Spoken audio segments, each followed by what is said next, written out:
Sari bakunzi ba Mijo Talent TV. Ku bana n'abakuze iyo ngwara bose irabafata. Ku mazina banyita Madame Irakoze Irene. Umwana uzobona mu kurya atangura gutoragura ukabona umwana vyimvye, ico ni ikimenyetso ca mbere. Umwana agwaye irya ngwara nukuri nta munezero afise. Abantu twaramaze kubona yuko umuntu agwajije iyo ngwara baranamwinuba. Ivyo bimenyetso ubibonye ku mwana, rero umwana agwaye marasme ni bimwe mu Kirundi baca bavuga ngo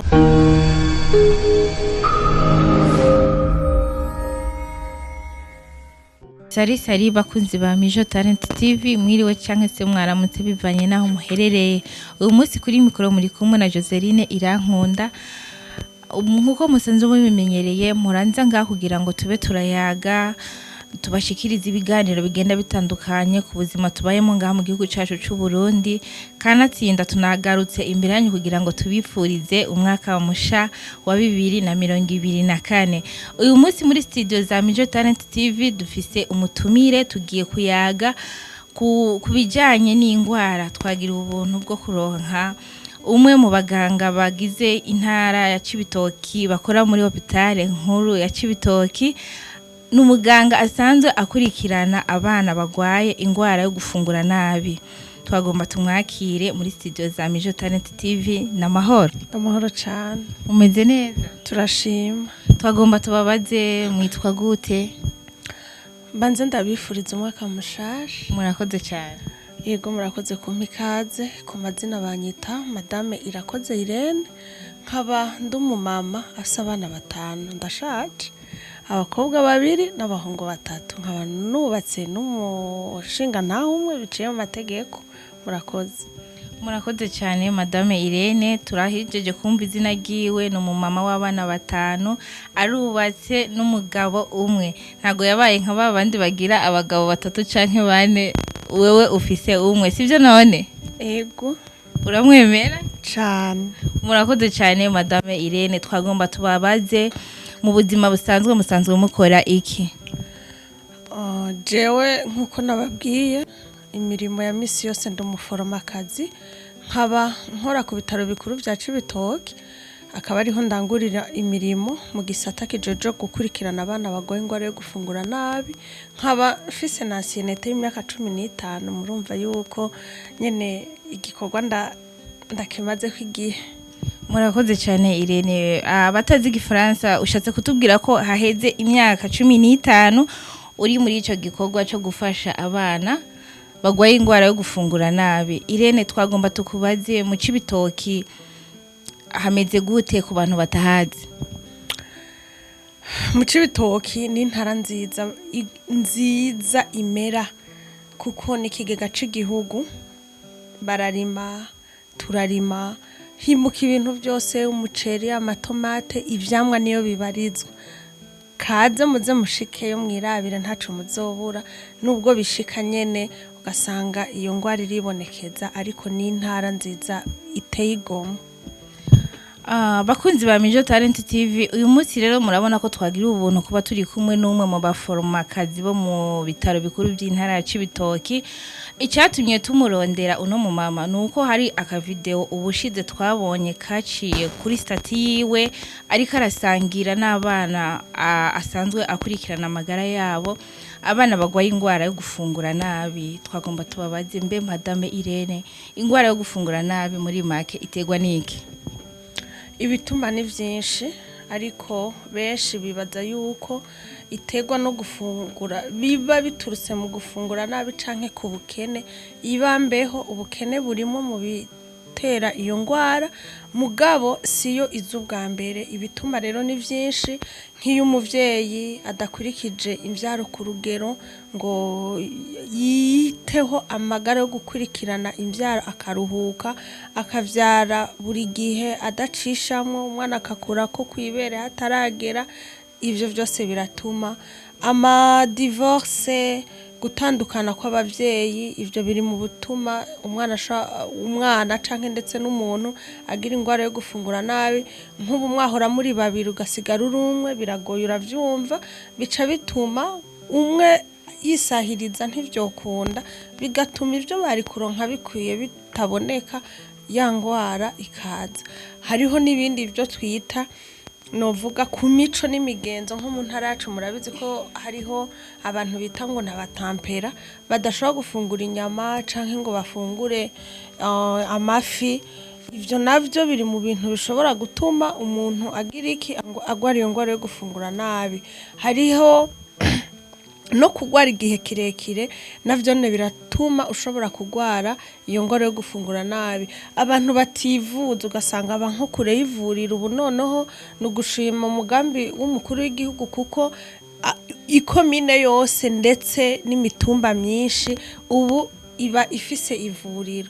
Rero ni ivyishimo kuko ubu abantu benshi ntibakigwara iyo ngwara biturutse kutaronka aho bivuza habegereye, ubu biragendeka. Murakoze cyane Madame Irene ku nsiguro nziza muduhaye. Muratubwiye yuko ingwara yo gufungura nabi akeshi bishika yuko yuko iseruka mu muryango bivanye nuko abavyeyi bakurikije hatageze nko kudufate umwana w'umwaka n'igice bakaca bamukurikiza. Mbega nk'ubu bishitse umwana ukamukurikiza atageze, ufise amafaranga yo kumuha amata, ufise amafaranga yo kumugaburira neza, byoshika agafatwa niyo ngwara?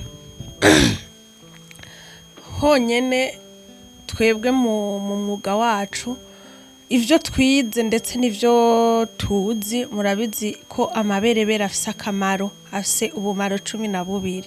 Rero urumva ayo mata n'ay'ikizungu, samata yo mu mubiri ndemanwa Imana yahaye umuntu. Murumva ko ari ibintu birengeye n'ubwenge bw'abantu, kuko uravye ingene amaberebere ashobora gukuza umuntu. Twese twakuriye kuri yo, kandi arico gituma basaba yuko umwana atezwa gufungurirwa amaze kugira amezi 6.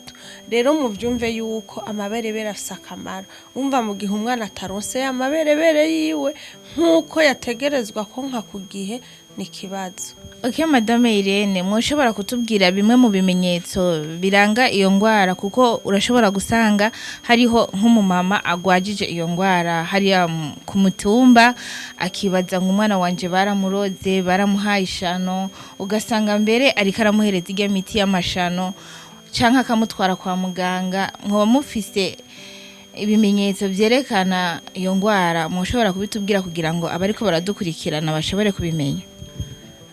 Nko kuba mama, abantu twegera abana, umwana uzobona mu kurya atangura gutoragura, kuko nta akayabagu agira umwana bagwa iyo ngwara yo gufungura nabi.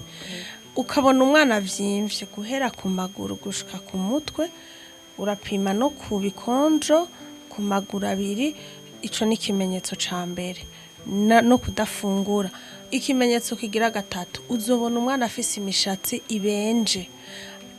Urumva muri ubwo bugwayi hari imigwi ibiri, hariho abavyimba n'abatavyimba. Ico twokwita mu gifaransa umwana afise kwashiorkor n'umwana afise marasme. Rero umwana agwaye marasme ni bimwe mu Kirundi baca bavuga ngo umwana agwaye akanyabana. Ubuvyimvye nawo ngo agwaye kwashi ni bwaki, kera twayita sutama turi mu magume. Rero ivyo bimenyetso ubibonye ku mwana atukuye umushatsi, avyimvye, adafungura, uzoca umenya ko ingwara yamaze kwinjira. Murakoze cyane Madame Irene. Twagomba tubabaze by'ukuri iyo ngwara isinzikaza cyane abana canke n'abantu bakuze irabafata? Ntawe itinya, nkuko nababwiye ibituma ari vyinshi. Hariho abagwara bivuye ku kugwara igihe kinini, kandi turazi yuko ingwara z'ivyaduka n'ingwara zitakira zikunda gufata abantu bakuze. Rero urumva ku bana n'abakuze iyo ngwara bose irabafata. Madame Irene, ko tuzi neza yuko intara ya Cibitoki benshi bakunze kuvuga ngo ni ikigega cy'igihugu. Intara ya Cibitoki ni intara bararima, hari ibitoki, haraba imyumbati, ibijumbu, ibiki. Kubera iki none hibonekeza iyo ngwara kandi abanyecibitoki barima batafise ubukene bw'indya? Novuga ko nta evolution iri mu bantu, kuko abantu twaramaze kubona yuko umuntu agwajije iyo ngwara baranamwinuba, bacabona yuko ari ubukene no kubura ivyo yafunguye. Bambewe nukuri turakwiye guhinduka, kuko ico sico gituma umuntu agwara iyo ngwara yo gufungura.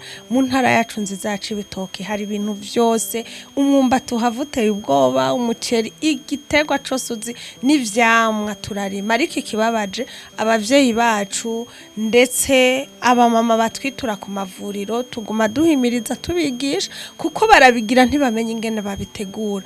Arabatunze aratunga nk'inkoko igata amagi kandi amagi afise akamaro ku mwana akayashura mu isoko hakugira ayahe ikibondo kigira amagara meza. Murumva neza yuko mukwiye kugaburira abana banyu cyane cyane ibyo murima. Ufise inkoko gufata amagi 2 canke 3 ugatekera umwana ntago ari kosa, apana kwikorera byose ugatwara mu isoko.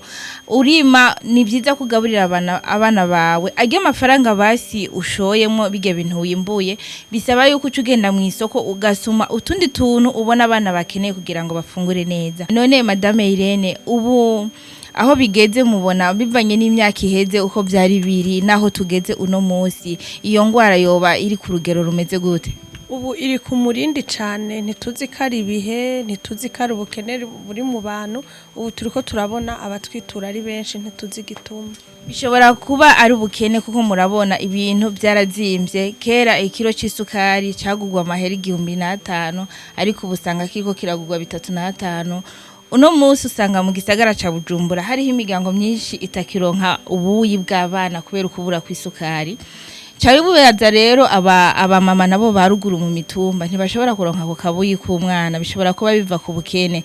Madame Irene, nukuri twagomba tubashimire ku mutima mwiza twabonye mufise ku bana. Mbo jewe mu bisanzwe urukundo sindagwigishwa n'indemanwa yanje, ariko mu muga wacu twebwe n'umuhamagaro dufise. Urumva udafise umutima wo gukunda abagwayi abakwitura no kuvura birashobora kukugora. Rero abo dukorana benshi umutima vraiment barawufise kandi barabikora. Yego. Abaforoma mwese muri ko muradukurikirana baba bo mu ntara ya Cibitoki, mu gisagara ca Bujumbura, mu gihugu c'u Burundi, murakwiye kugira umutima mwiza kuko mwahawe ingabire itari y'abantu bose. Ni kuvuga kuba muriho mwitaho amagara y'abantu. Twabasaba yuko mwogira imitima myiza kuko Madame Irene hariho abaganga ushobora gusanga kuri service, dufate nk'ingia service yanyu y'abana bagwaye kwashi ugasanga barabanena, mama bakavuga baranuka ntibabiteho, ariko twebwe twabonye umenga mu Cibitoki wanyu uwo muco nta uriho. Woshobora kurarikira iki abandi baganga bo bafise umutima nk'uwo? Icambere umwana agwaye irya ngwara ni umwana adakerebuka, akeneye gukinishwa. Ko nivyo dukora mu vy'akazi turafise ico biyita gestimulation, gukinisha umwana kugira urabe yuko ashobora gukina. Umwana agwaye irya ngwara nukuri nta munezero afise. Rero urumva bisaba yuko uwo munezero adafise uwumuronderera nk'umuvyeyi. Nico gituma ko kazi ka misi yose ndetse nico nobwira abandi baforoma dukorana, birakenewe yuko umuntu ndetse umwana gusa service zose wakira umugwayi ufise ugweze, niho n'umugwayi afise ingwara arashobora gukira kubwo bivanye n'ukuntu wamwakiriye. Madame Irene, hari akabazo kanyuma ngomba ndakubaze kajanye na mwebwe abaforoma. Aho ushobora gushika kwa muganga ugasanga umuganga ntakwitayeho kandi abona yuko urembye, ugasanga n'abagwayi barashavuye. Urumva jewe icambere co ndumva ko ndabashimiye ku byo tuyaze vyose, mugabo nagira ndagusabe ubukurikira tuze turondere umwanya ukwiye kugira tugire ikiganiro cimbitse, tuganire kandi tubwire n'abandi batwumviriza. Hari igihe vyofasha umuntu agahinduka kuri kote abarimo abona itagenda neza. Madame Irene, nukuri natwe turashimye ukuntu mwatwemeye mukakira ubutumire bwacu mukaza ngaho kugira ngo dushobore kuyaga. Tubasezeraniye ko ubutaha tuzobasanga aho mukorera kugira dushobore kuyaga natwe n'abarya abana ndetse n'abavyeyi babo. Reka rero tugusabe usezera abari ko baradukurikirana maze ubipfurize no ntango nziza y'umwaka. Murakoze cyane batumire bahire ndetse n'abariko baratwumviriza. Turarikira n'abamama kumva ibituma iyo ngwara ibaho, ntitwirukire bakamenye, twihutire kuja ku mavuriro twegereye kugira badusasumira abana. Hama turabashimiye, ndashimiye iyi televiziyo yanyu ya Mijo, nukuri muhezagirwe.